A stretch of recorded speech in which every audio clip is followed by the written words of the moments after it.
Les nouveaux processeurs Intel génération 10 arrivent vraiment très bientôt et aujourd'hui je vais vous présenter une carte mère qui va les accompagner, une carte mère Z490.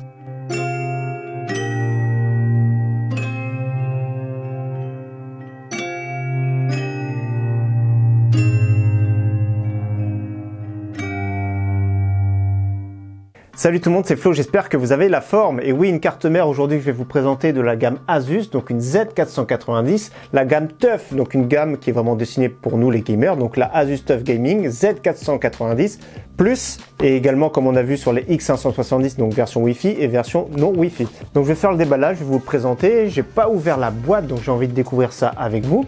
Donc les processeurs Intel arriveront très prochainement, donc ce qui est bien c'est qu'on peut quand même vous dévoiler toutes les cartes mères. Donc on va présenter la gamme de chez Asus, donc la Asus TUF ici, et également je vais vous présenter tout à l'heure, on va aller sur mon PC pour vous montrer plusieurs cartes mères de chez Asus. Donc ce que je vous propose maintenant, c'est que je vais passer derrière la caméra et on va faire l'unboxing ensemble.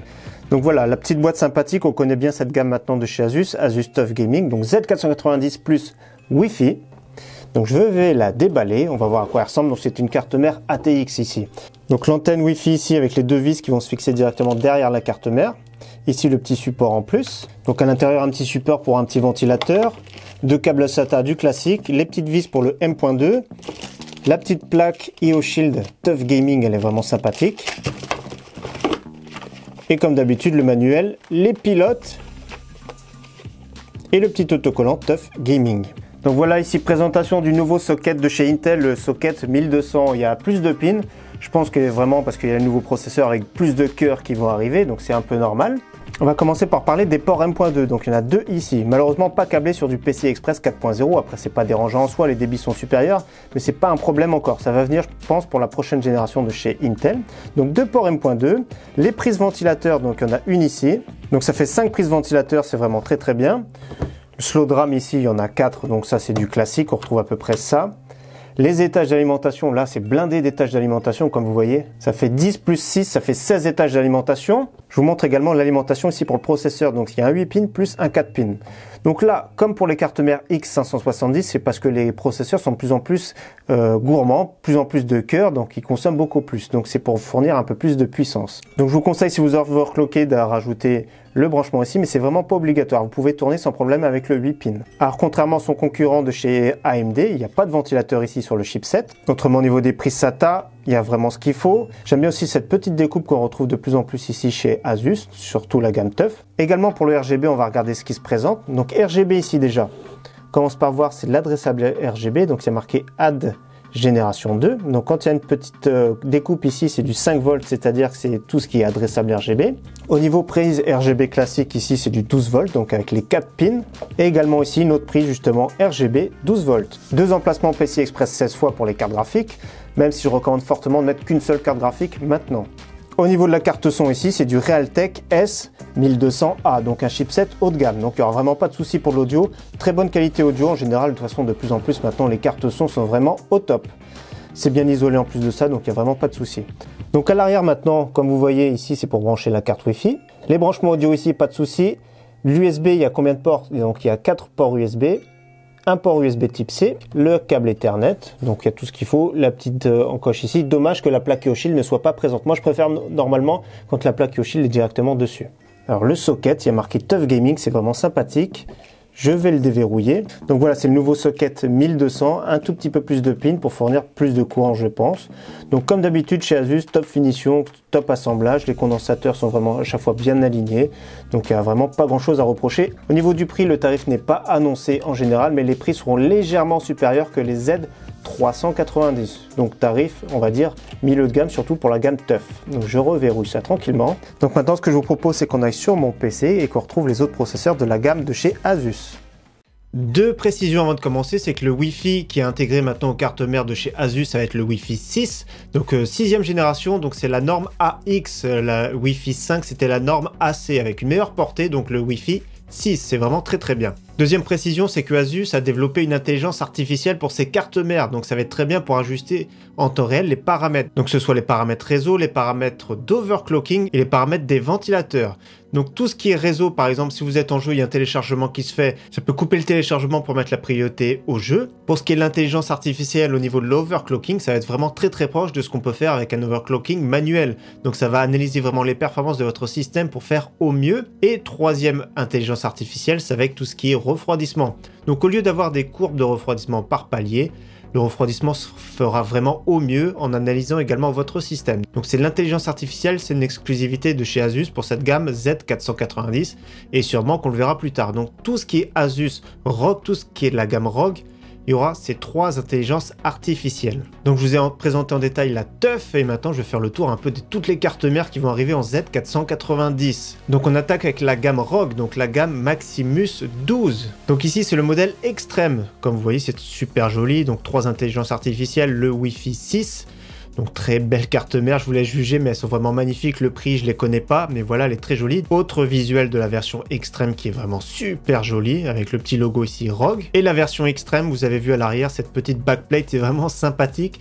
Très bonne finition, il n'y a rien à redire. Deuxième modèle de chez ROG, Maximus 12, donc le modèle ici Formula. Donc ici c'est vraiment au top, comme je vous ai dit, étage d'alimentation, comme vous avez vu c'est du béton. Au niveau du RGB, il n'y a pas de souci, hein, ils gèrent vraiment presque tous l'adressable RGB maintenant. Ce qui est bien, c'est que ça permet de refroidir tout ce qui est M.2 sans souci, donc franchement très beau. Personnellement j'aime beaucoup ces modèles-là. Je vais vous donner mon préféré tout à l'heure. Donc toujours le modèle Formula ici également avec du Wi-Fi 6. Carte son ici également de très bonne qualité, la carte son Supreme FX. Donc c'est top pour du gaming. Et l'arrière du modèle Formula ici, vraiment super joli. Backplate également, avec un bon refort. Et ça, je pense que ça doit aider aussi également pour le refroidissement. Troisième modèle de la gamme Maximus 12, le modèle Hero. Alors c'est vraiment super sobre en général, avec le petit RGB ici, ça reste pour moi, je trouve que c'est sobre. Mais après vous allez voir tout à l'heure un modèle encore beaucoup plus sobre. Il y a même des versions blanches. Donc modèle Hero sympathique. Autre visuel ici, donc franchement pas mal. Et dernier modèle de la gamme ROG Maximus 12, donc c'est le modèle Apex. Comme vous voyez, il est un petit peu découpé sur le côté, et même en bas c'est découpé. Donc c'est la même carte Wi-Fi qu'on a vu dans le modèle TUF. Donc comme vous avez vu ce modèle qui est découpé en bas, sur le côté ça fait comme un X. Avec ici les ports SATA, il y en a 8 d'ailleurs. Donc franchement pas mal, le bouton Start ici en haut qu'on voit. Donc le modèle super équipé, je pense que c'est le modèle le plus performant pour l'overclocking, celui-ci, le modèle Apex. Donc franchement, pas mal du tout. Alors je sais pas ce que c'est ici, il y a deux slots de RAM et le slot DIMM 2. Mais honnêtement, je sais même pas à quoi correspond celui-ci. Donc voilà, je vous montre un autre visuel ici. On va passer maintenant à la gamme ROG Strix qui est aussi super intéressant, qui est un petit peu moins cher. Donc la ROG Strix E. Donc personnellement, j'aime beaucoup la ROG Strix E en général. Donc pareil, il y a du Wi-Fi, également les trois intelligences artificielles, le Supreme FX. Donc c'est un peu moins cher que la gamme Maximus 12 et c'est quand même également très performant. Donc là, notre visuel également. Donc franchement, je vous laisse juger par vous-même. N'hésitez pas d'ailleurs dans les commentaires à me dire le modèle que vous préférez, que vous trouvez le plus joli. Et là, je vous montre le visuel dans sa globalité de la Strix E. Alors maintenant, on passe au modèle Strix A. Donc franchement sympathique, il y a du blanc, j'aime beaucoup. Donc c'est mon modèle préféré. La Strix A, je la trouve vraiment super sympathique. Ça peut me permettre de faire des configs noires et blanches. J'aime beaucoup ce modèle. Je ne sais pas ce que vous en pensez. Il y en a d'autres qui sont également pas mal. Toujours pareil, une carte son de très bonne qualité de la Supreme FX. Également les trois intelligences artificielles, mais sur ce modèle, malheureusement, pas de Wi-Fi, malheureusement. Ça n'empêche pas d'être branché par câble Ethernet, c'est toujours mieux. Et également, ça n'empêche pas de mettre une carte en format PCI Express en Wi-Fi. Donc c'est mon modèle préféré, celui-ci. On passe au modèle Strix H, cette fois-ci, pour ceux qui aiment le thème rouge et noir, c'est vraiment pas mal du tout. Ce petit trait qui traverse, donc franchement, pas mal du tout. Également, là, toujours la carte son Supreme FX. Et le petit modèle mini ITX, le plus compact, 17 cm sur 17, c'est le modèle Strix I. Donc c'est une excellente carte mère qui gère également l'adressable RGB. Il y a vraiment tout ce qu'il faut pour se monter un petit PC vraiment puissant et sympathique. Donc autre visuel, par contre là il y a bien le Wi-Fi, donc c'est souvent même les cartes mères mini ITX qui ont le Wi-Fi. Et donc dernier visuel sur cette carte mère mini ITX. Dans la gamme Prime, il va y avoir deux modèles. Donc d'ailleurs, moi j'ai eu la Prime Z370 à l'époque. J'ai eu la, elle était pareil, même thème noir et blanc. J'ai eu la Prime Z370, c'est avec mon Core i7 8700K. Donc également sympathique, c'est un prix abordable, c'est à peu près dans la même gamme de prix que la gamme TUF en général. Look noir et blanc, j'ai une préférence pour la ROG Strix bien sûr, mais celle-ci est également très jolie.